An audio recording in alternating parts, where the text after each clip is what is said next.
नमस्कार, आप देख रहे हैं अपडेट इंडिया और मैं हूं आपके साथ अतुल एहसास। खास कार्यक्रम लेकर प्रजातंत्र देश के लिए और खासकर प्रदेश राजस्थान के लिए मंगलवार का दिन बहुत मंगलमय रहा और इसे महज संयोग कहेंगे कि जयपुर में प्रधानमंत्री नरेंद्र मोदी ने नदियों को जोड़ने के क्रम में जल संकट को दूर करने की बड़ी सौगातें दी, तो वहीं नई संसद में एक देश एक चुनाव को लेकर महत्वपूर्ण बिल पेश हुआ। नई संसद में पहली बार one nation one election bill रखा गया और फिर ई वोटिंग से वोटिंग हुई। तो भी ये कह सकते हैं कि जयपुर में प्रधानमंत्री मोदी ने जनता और किसानों के लिए मोदी फिक्सेशन योजनाएं लॉन्च की, तो वहीं देश की संसद ने एक देश एक चुनाव बिल का गिफ्ट भी दिया। आप जानते हैं वन नेशन वन इलेक्शन की बात बड़े दिनों से चल रही है, खासकर पूरे देश में एक बार चुनाव करने की बात चल रही है। राजनीतिक गलियारों में ये चर्चा बड़े जोरों से थी। साथ ही जो चिंतक थे, देश के बड़े चिंतक, वो भी ये सोचते थे कि ये संभव है या नहीं है, परंतु जिस तरीके से देखा गया कि आज एक देश एक चुनाव बिल पारित हो गया, तो उसके बाद क्या इस देश को नया मिलेगा, ये हम जरूर जानेंगे। आज संसद के शीतकालीन सत्र में इस बिल को पेश करने के दौरान क्या क्या खास हुआ वो हम जान लेते हैं। शीतकालीन सत्र में आज का दिन इसलिए खास रहा कि जब लोकसभा में एक देश एक चुनाव बिल पेश हुआ, नई संसद में पहली बार 129वें संविधान बिल को लेकर ई वोटिंग हुई है। ई वोटिंग में बिल के पक्ष में 220 और विपक्ष ने 149 वोट डाले गए। इस दौरान गृह मंत्री अमित शाह ने कहा कि अगर किसी सांसद को ऑब्जेक्शन है तो स्पीकर की ओर से पर्ची दी जा सकती है। स्पीकर ओम बिरला ने कहा कि अगर किसी संसद सदस्य को लगे तो वो पर्ची के जरिए संशोधित वोट रख सकता है या वोट कर सकता है। इसके बाद सांसदों को पर्चियां दी गई। इस बार ज़्यादा सांसदों ने वोट डाले।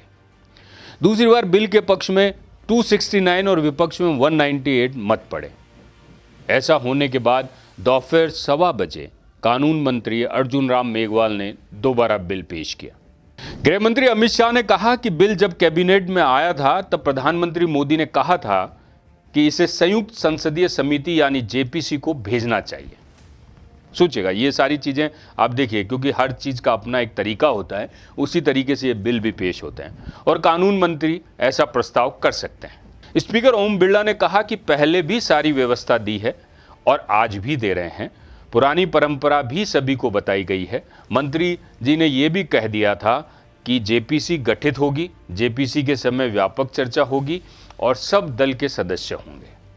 जब बिल आएगा तो सबको पूरा समय मिलेगा, डिटेल चर्चा होगी, जितने दिन आप चर्चा चाहेंगे उतने दिन का समय दिया जाएगा।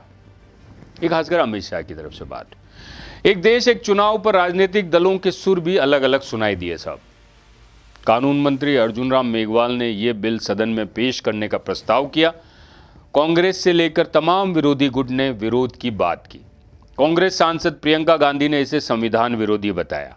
सांसद मनीष तिवारी ने कहा कि यह संविधान के मूल ढांचे के खिलाफ है। बात संविधान को लेकर आ गए साहब कि संविधान जो है उसके मूल ढांचे के खिलाफ है, कहीं ना कहीं उसका जो मूल ढांचा बनाया गया है उसके खिलाफ भी बात की जा रही है वन नेशन वन इलेक्शन की। परंतु समय के हिसाब से बदलाव जरूरी है। अगर संविधान में कुछ बदलाव हो सकते हैं तो इस तरीके के नए प्रयोजन भी किए जा सकते हैं। असम से कांग्रेस सांसद गौरव गोगोई बोले कि यह विधेयक चुनाव आयोग को राष्ट्रपति को सलाह देने की अवैध शक्तियां देता है। वहीं आईयूएमएल नेता ईटी मोहम्मद बशी और शिवसेना यूबीटी के नेता अनिल देसाई और प्रियंका चतुर्वेदी ने भी इसका विरोध किया और कहा कि एक देश एक चुनाव पावर को सेंट्रलाइज करने जैसा है। थोड़ा सा जो बात कही है उन्होंने कि पावर को सेंट्रलाइज करने जैसा है, इस पे ध्यान देने की बात यह है कि ये कैसे पावर सेंट्रलाइज होगा। अगर एक नेशन वन इलेक्शन होंगे तो शायद पावर सेंट्रलाइज नहीं हो रही है। इसमें कहीं ना कहीं पूरे 5 साल काम करने की शक्ति जरूर मिलेगी जो भी सरकार आएगी। चलिए आगे चलते हैं। हैदराबाद के सांसद ओवैसी ने इस बिल को राजनीतिक लाभ और सुविधा को बढ़ावा देने वाला बताया, जबकि डीएमके सांसद टीआर बालू ने सुझाव दिया कि one nation one election bill को संसदीय कमेटी को भेजा जाना चाहिए। तृणमूल कांग्रेस के सांसद कल्याण बनर्जी ने कहा कि one nation one election bill कोई चुनाव सुधार नहीं है।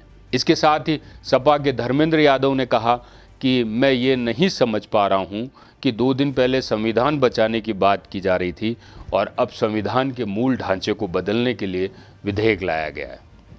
याद होगा आपको, 2 दिन पहले ही प्रधानमंत्री ने संविधान पे बहुत लंबी चर्चा की थी, बहुत लंबी बात कही थी संसद में, तो उसका कहीं हवाला उन्होंने दिया। लोकसभा में बिल पेश हुआ तो पूर्व राष्ट्रपति और समिति के अध्यक्ष रामनाथ कोविंद ने कहा कि देश में 2029 या 2034 में एक साथ चुनाव कराए जा सकते हैं। इससे पहले बिल के लिए पूर्व राष्ट्रपति रामनाथ कोविंद को अध्यक्षता में 2 सितंबर 2023 को कमेटी बनाई गई थी। कमेटी ने करीब 191 दिनों में स्टेक होल्डर्स और एक्सपर्ट्स से चर्चा की थी और 14 मार्च 2024 को अपनी रिपोर्ट राष्ट्रपति द्रौपदी मुर्मू को सौंपी थी।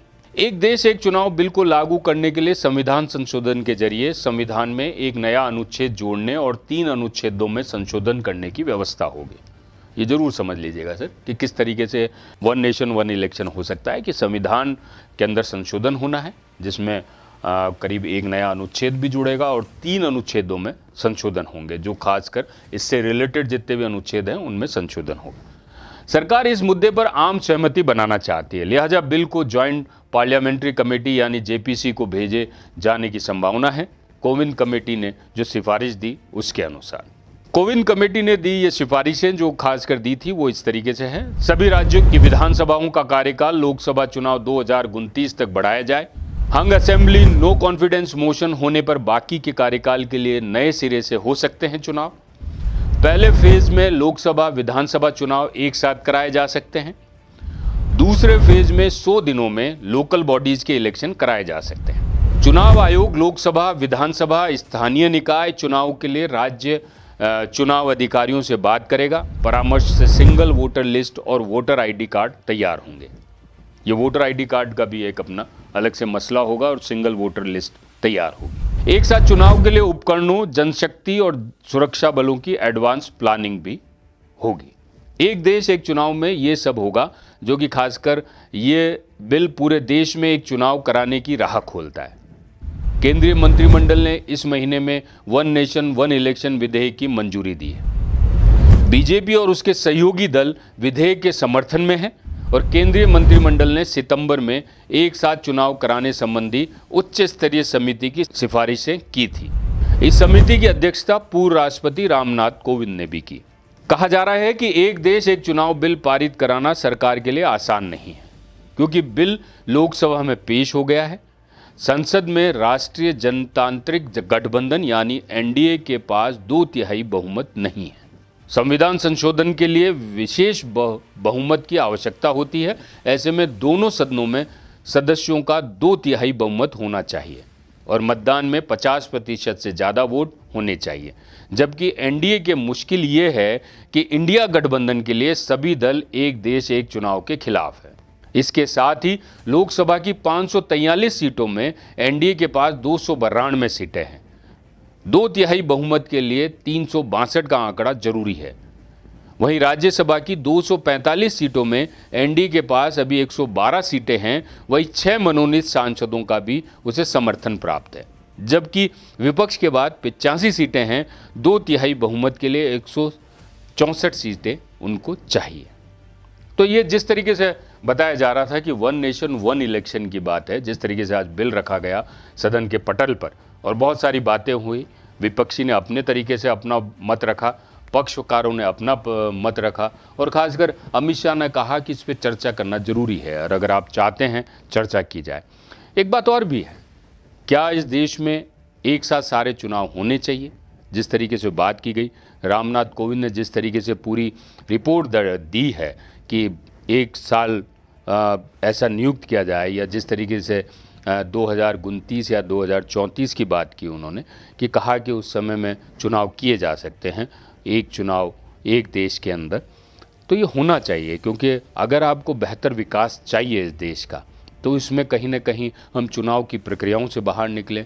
आप देखिए हर साल चुनाव कहीं ना कहीं होते रहे हैं, कभी कहाँ आचार संहिता, कभी कहाँ आचार संहिता, देश के विकास में रुकावटें आती हैं। अगर ये सब होता है तो शायद ये देश प्रगति के पथ पर जाएगा। आप क्या सोचते हैं? एक देश एक चुनाव होना चाहिए? अगर आपको लगता है कि होना चाहिए तो अपने कमेंट जरूर हम तक भेजिएगा। नमस्कार, जय भारत।